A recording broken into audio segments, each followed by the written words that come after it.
Hello, everyone, and welcome to my presentation on using WhatsApp in a socially distanced classroom. My name is Vanessa DiMaggio, and I am a lecturer at University of Colorado at Boulder in Italian. I received my PhD in Italian from the University of Pennsylvania, and I've been teaching Italian as a second language at the university level for about 9 years now. I don't know how many of you went back to in-person teaching in the fall, but this research stemmed from my general anxiety about all the new hurdles socially distanced teaching was going to present to the language learning environment. So for example, at CU Boulder, we have assigned seating, which takes away students' ability to switch up communicative partners. We have social distancing, which takes away the ability to do mix and mingle activities where students walk around the room and talk to multiple communicative partners. Handouts are prohibited at our university. I don't know if they are where you are, but that has to do with concerns over hand sanitation. So we can't give out handouts, we can't exchange papers between each other. And the biggest hurdle is running a communicative second language classroom where everyone is wearing a mask and sitting at least 6 feet away from each other. Obviously, all of that presents a huge hurdle to second language acquisition. So I had to think to myself, is there one sort of magical fix-all for all of these problems? How can I bridge the gap of the physical space between myself and the students and each other? And I settled on utilizing the mobile messaging application WhatsApp as a way to tackle some of these setbacks. Today, I'm going to tell you about my experience with that app, what worked, what didn't, what I would change going forward, and also some non-COVID related ideas for using the app in the language learning classroom. So let's start by talking about the technology itself. What is WhatsApp? WhatsApp Messenger is a mobile messaging application owned by Facebook that allows users to send text messages and voice messages, make voice and video calls, and share photos, videos, and files of all types. It's basically the same as iMessage or FaceTime on iPhones, but it's cross-platform. So no matter what type of phone or operating system your students have, they can download this app and talk to each other. It relies on a Wi-Fi connection and doesn't use cellular data. It's free. It uses end-to-end encryption where only the people who are messaging can read the messages. It has a desktop version for Mac or PC. And you can start a new chat with just one individual or with groups. While WhatsApp research is still in its infancy, several publications have shown the app's potential to enhance classroom learning and to connect learners beyond the classroom walls, including its potential for vocabulary acquisition. And Kenny did a study where they took 30 target words from the course textbook and students had to associate them with web images, GIFs, emojis, and daily life situations in the app. WhatsApp has also been proven effective in connecting students to the wider world during class time. So Nelson was teaching a theology class where his students had to go out and walk around campus. And every 5 minutes, he would send them a prompt asking them to look around and identify something that captured a certain word, and then send a photo of that with a short caption of it to the group in WhatsApp. But I think the app's most proven efficacy has been its potential to connect learners to the material beyond class time. So Kapoor, Tewari, and Kapoor did a study on its efficacy in teaching case scenarios to medical students during after class hours, kind of like a study group. Wu, Shea, and Yang studied not WhatsApp, but a similar mobile messaging application called Line and its potential for a flipped classroom for English foreign language learners and the potential of mobile assisted language learning in general, which they call MAL. The advantages of mobile assisted language learning are mobility, personalization, reachability, and spontaneity. And they used Line to facilitate meaningful and positive collaboration and improve oral proficiency with interactive learning activities such as storytelling, dialogue collaboration, class discussion, and group presentations. Again, all of those ideas extend beyond the classroom and are done at home. And finally, we have Ferreira, Myers, and Martins, who found this technology indispensable when COVID-19 hit because they teach in the Kingdom of Eswatini in Africa, where not all students have a strong internet connection or a laptop, but they all have phones and they all use WhatsApp. So they experimented with activities that they both started in the classroom and then extended to WhatsApp after class, as well as starting the discussion on WhatsApp at home and continuing the conversation in the classroom. So it could go both ways. Again, using the app as this sort of extension of the classroom. That's different than email or an online discussion forum because you have instantaneous access to your students since they are all on their phones 24/7. So it's this idea of allowing contact with a student at any time and place without having to wait for the next class. There were some really fun ideas from this study that I wanted to share with you because once you get your WhatsApp group chat set up in your class for the purposes I'm going to talk about for teaching in a socially distanced classroom, why not utilize it for more creative ways that will extend even beyond this COVID era of teaching? So here are some of the activities you can use the app for. Missing word. For this, the student looks through their textbook and chooses a sentence, but leaves out one word in that sentence and sends it in WhatsApp to their partner, and their partner has to guess what the missing word is. Audio diary. Students record what they are doing at different times of the day. They can compare and see how similar or different their days are with a partner when they come to class the next day.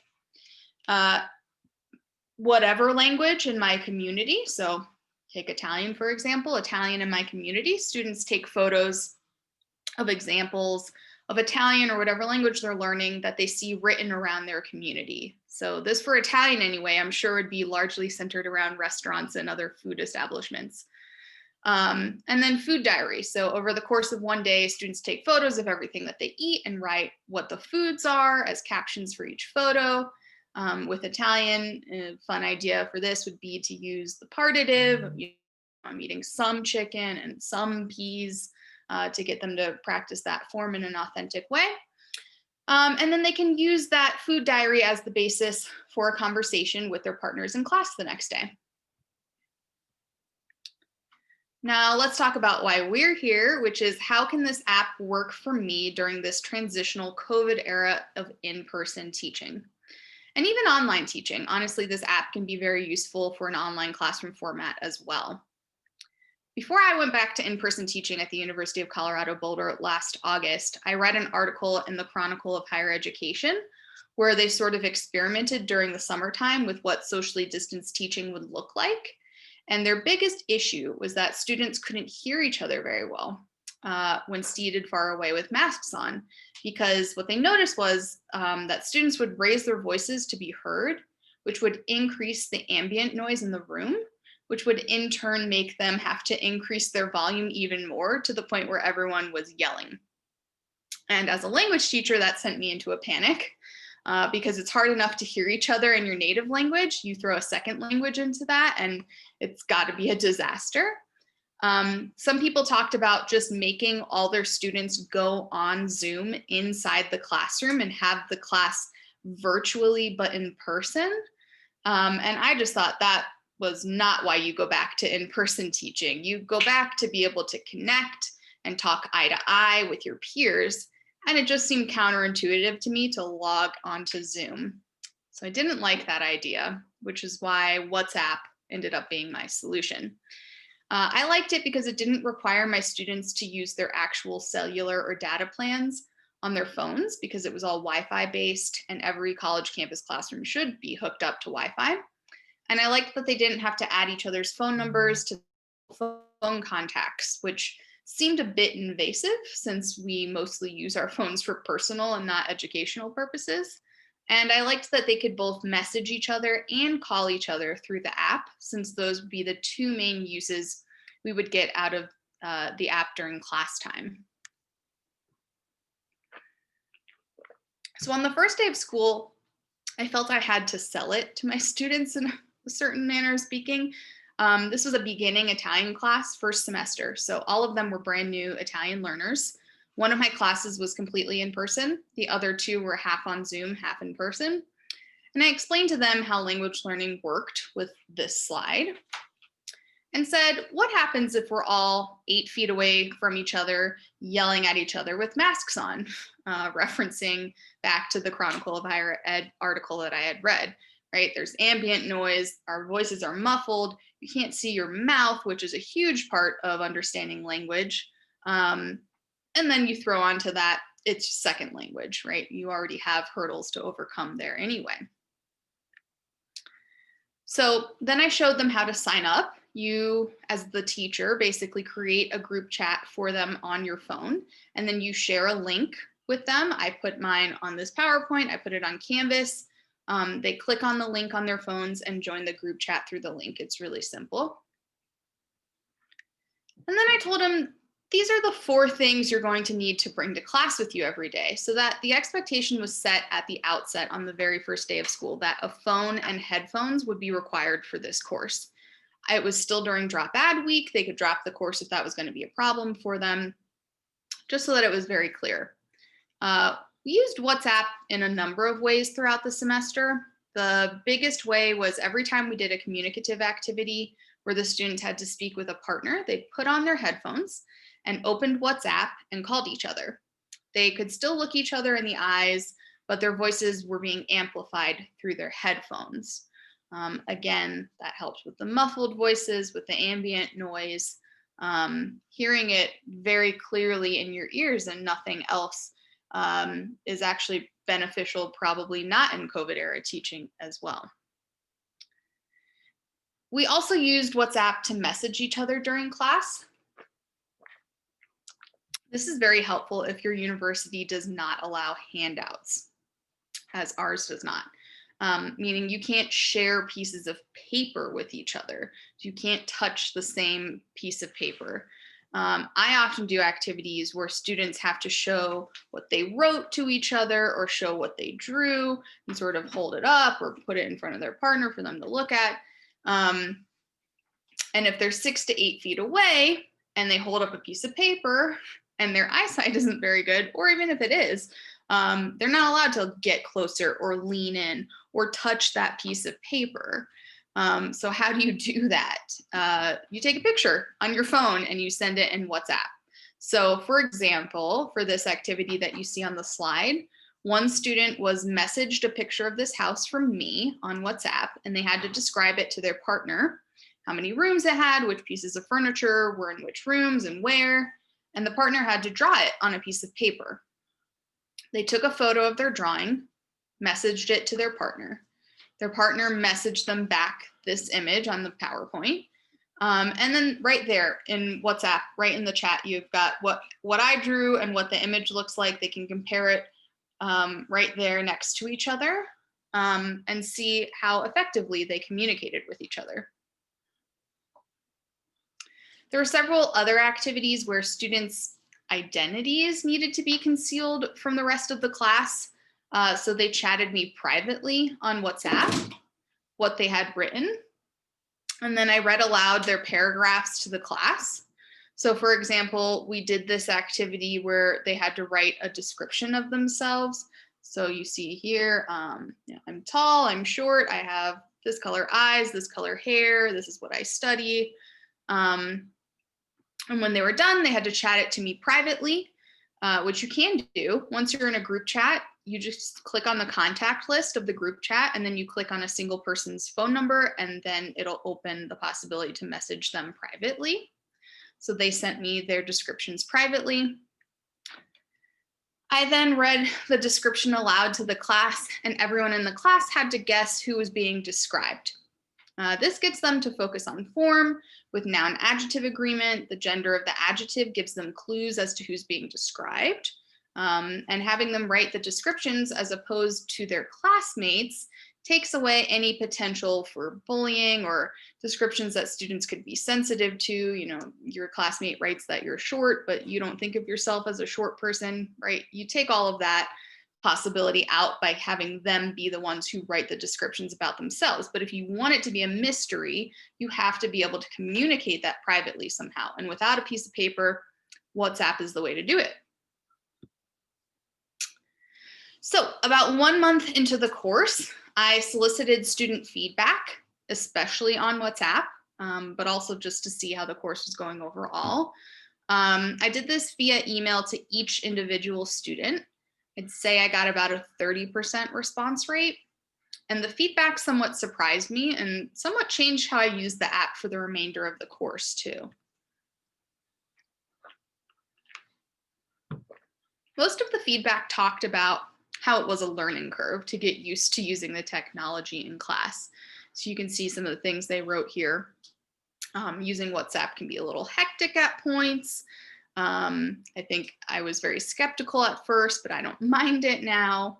It's a little strange, but I think it works. Pretty unusual, but I've gotten used to it. So as you can see, a lot of students mentioned that it was awkward or clunky at first, but they eventually got used to it. So expect an adjustment period, but students will eventually settle into a routine with it. The feedback that surprised me was the negative feedback. It was mostly focused around two things. One was technical problems with Wi-Fi and connectivity. And the other was finding that it actually didn't help you hear each other better when you were talking to the person seated closest to you, but that its real potential lie in talking to people on the other side of the room. So that's what I ended up adjusting for the rest of the semester. I made it optional for someone who is seated 6 feet from you. And again, I don't know how the setup will be in your university, but at CU Boulder, for my small language class of 15, 20 students, I'm in this giant lecture hall and everyone's very spread out. So basically having someone 6 feet from you, there's really only one person who's that close to you. And so you're kind of stuck with just that one person if you're going to be talking without the use of WhatsApp. And so that's what I changed going forward. I said, if it's just that one person who's very close to you and you can hear them just fine without your headphones, no problem. It's optional. If you are maybe soft-spoken and you couldn't hear each other, it was always there as a resource. So I did have some students who really did not like to raise their voices and you could not hear them. I, as a teacher, couldn't hear them. And I couldn't get that close to hear them either. So for people like that, it was still useful throughout the rest of the semester. But for people who spoke loud and clear, didn't need it, I told them they didn't have to use it anymore. But the email I sent to my students asked for feedback, not just on WhatsApp, but on the course in general. And one of the reoccurring complaints I saw was that they wanted to change their partners. So like I said, in these big lecture halls, you're really only close to one person, close enough to talk to them from 6 feet away. And they didn't like being stuck with the same person all the time. And in a non-COVID world, I would always have them switch seats and work with someone new. So I actually hadn't been tapping into the real potential of this technology. So it ended up being very important that I checked in with them to see what they thought about it, because the real potential was that you could use it to work with people who were very physically far away from you on the opposite side of the room. So I want to conclude with what I found to be the most useful advantages to using the software and some of the drawbacks that I wouldn't have even known would be a problem if I hadn't put this application into practice this past semester. With some useful tips for you to look out for if you're going to try using this app. So the advantages are changing up partners, right? Students don't like getting stuck with the same person for the entire semester, especially if that person's skill level doesn't match theirs. So it's to everyone's advantage to always be working with different people. At our university, due to contact tracing, we have assigned seats and aren't allowed to switch them. But even if you don't have assigned seats, the idea of 20 students getting up all at once and moving around the room while trying to remain 6 feet away from each other is very anxiety inducing on its own. So this may be one of the ways, the only ways to switch it up, to switch up partners, talk to people who are far away from you. Soft-spoken / shy students aren't disadvantaged. And then students attending remotely can still connect with in-person students. So this is an interesting one.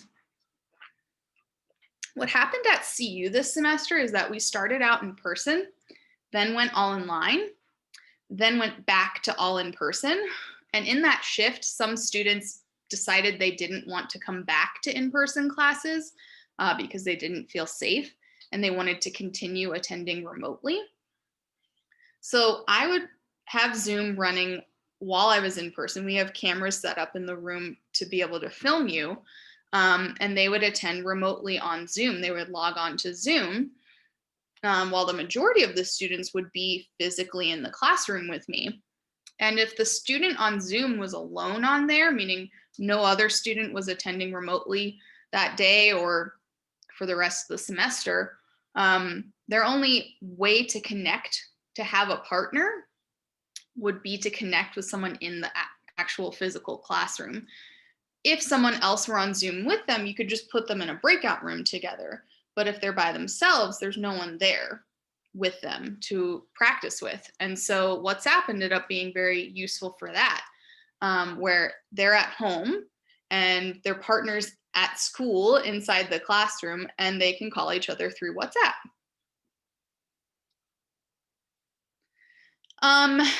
Then you see here submitting information in real time. It's also useful for, as I showed you with that description activity, students can submit written information to me in real time, like they would have when we were allowed to exchange pieces of paper using the chat function of WhatsApp.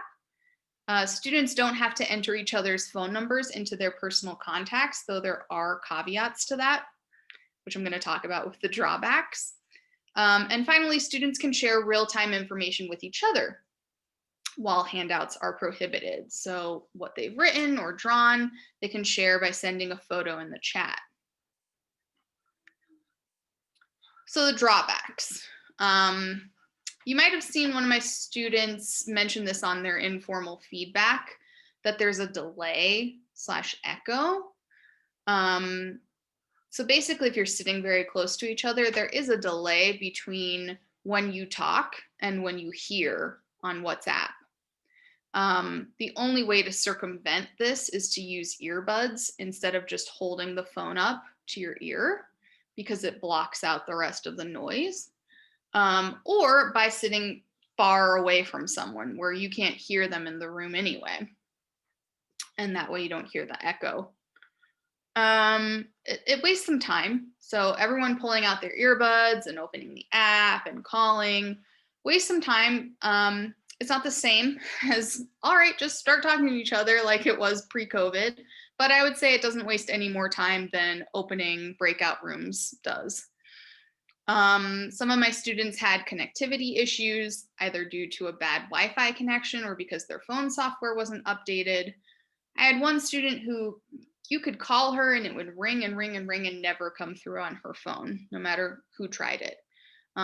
Because this software isn't something that's provided by the university or supported by the university, you're left to your own to try and fix technical problems like that. There's no IT support.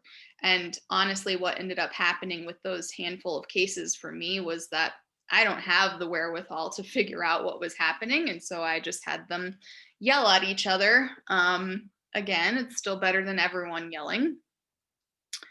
One really annoying feature is that once you have everyone in the group chat, it doesn't display them by name, even though they've entered their name in their WhatsApp profile. It only displays them by number. And that's because if they're not in your personal phone contacts, it won't show their name. So the whole point of avoiding putting each other's numbers in your personal contacts becomes moot. So to avoid that, I had them upload photos of their faces, because next to the number, there is a little icon with a photo. And I told them to make them as big and clear as possible so that they could be easily identifiable quickly. You know, I want to talk to that student who's across the room. I know what they look like. Let me find their face. Boom, there they are. I'm going to call them. But it didn't go that way because some of the photos they uploaded were old. They had different haircuts. Some of them were far away. You couldn't see their face very well. And it just was not easy to find someone in the group chat based solely on what they looked like.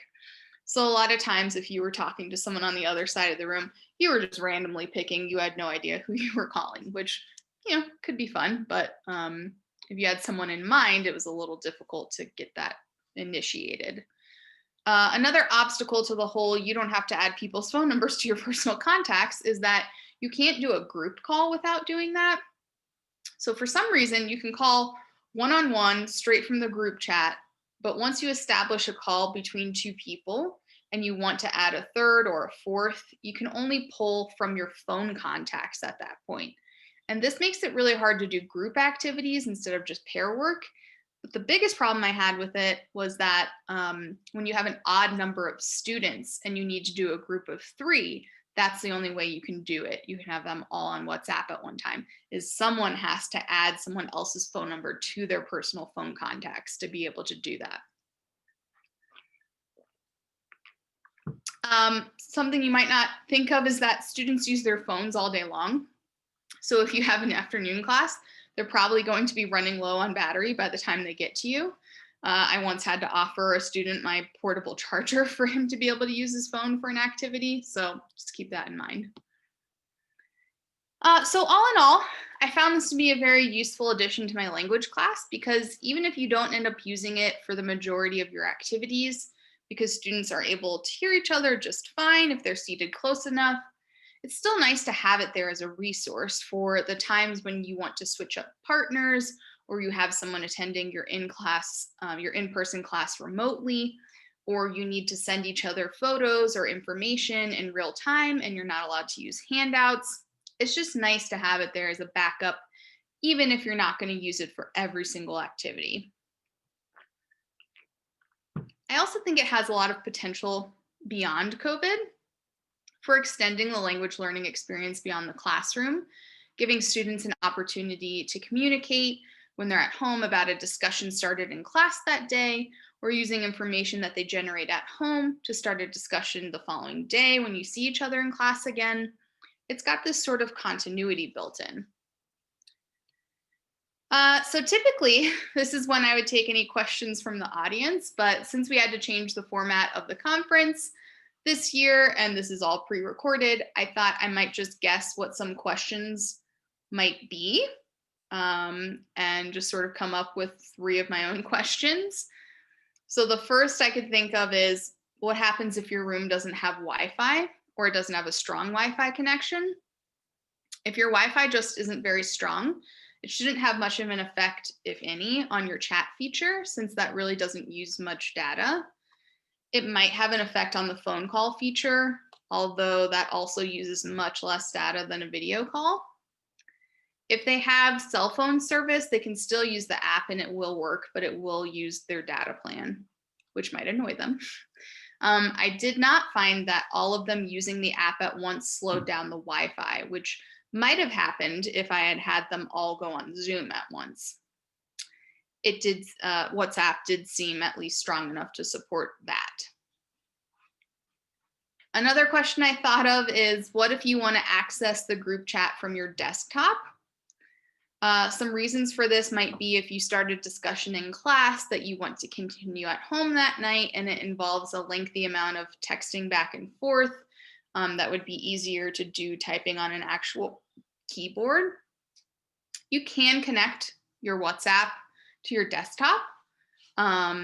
You go to a website that has a QR code, and then you just scan that QR code with your phone, and that syncs your phone to your browser. And so anything that's on your phone WhatsApp will be on your web WhatsApp. And finally, will I keep using this app once we all hopefully go back to normal campus operations? I think I will. Definitely not for speaking activities, because I can't wait for us all to just be able to be close enough to talk with no masks on, and move freely about the room. But I really like the idea of extending the language learning experience beyond the classroom and doing things like an audio diary or photo diary with captions of what you did once you got home, and using those very personal, real life, authentic experiences as a jumping off point for activities in the classroom. I also really liked Nelson's theology course activity that we saw at the beginning, where he sent all of his students out around campus and sent them prompts on WhatsApp.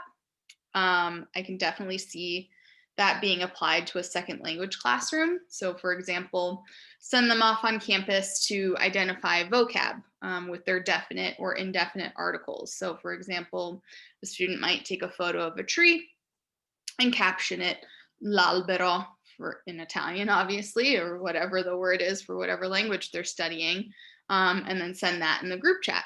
And these students have a real connection to their phones. That is real life to them. So having them use their phones in a meaningful way in a second language can only help speed along their acquisition, in my opinion. And that is all that I have for you. Thank you so much for watching my presentation.